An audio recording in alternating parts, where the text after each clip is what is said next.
শুভ সন্ধ্যা বন্ধুরা, আজ হলো 23 জুন সোমবার।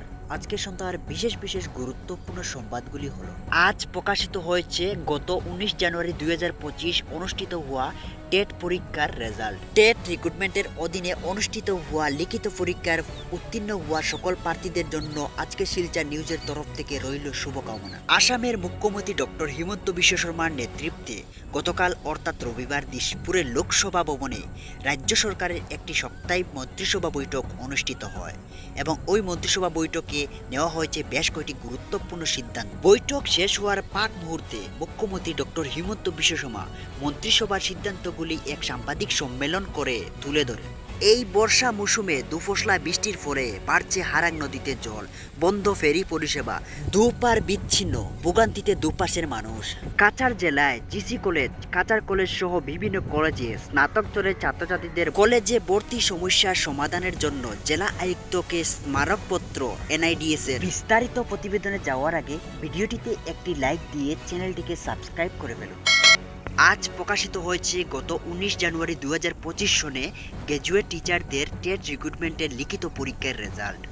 লিখিত পরীক্ষায় উত্তীর্ণ প্রার্থীদের ডকুমেন্ট ভেরিফিকেশন এবং চূড়ান্ত যাচাইয়ের মাধ্যমে করা হবে নিয়োগ।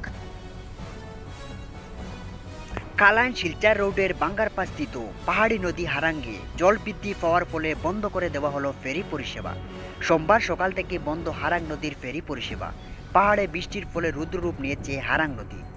সেতু ভেঙে যাওয়ার পর দিনের বেলা SDRF ও সেনাবাহিনীর তরফে ফেরি পরিষেবা চলে, কিন্তু আজ নদীতে নৌকা চলাচল ঝুঁকিপূর্ণ থাকায় বন্ধ রয়েছে ফেরি পরিষেবা।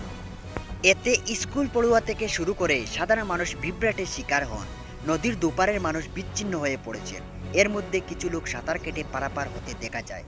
স্থানীয় জনগণ ফেরি পরিষেবার জন্য ইঞ্জিন চালিত নৌকা চালু করার দাবি জানিয়েছে প্রশাসনের কাছে। গতকাল রাজ্যে মন্ত্রিসভায় নেওয়া গুরুত্বপূর্ণ সিদ্ধান্তগুলি। আসাম থেকে বহিরাজ্যে যাওয়া যুবক যুবতীদের কর্মসূত্রে বা শিক্ষাগত অর্জনের জন্য যাওয়া পড়ুয়াদের মন্ত্রিসভায় নেওয়া হয়েছে একটি গুরুত্বপূর্ণ প্রকল্প। তবে কেউ যদি চিকিৎসা করানোর ক্ষেত্রে বহিরাজ্যে গিয়ে থাকে তাহলে এই প্রকল্প থেকে ছাড় থাকবে।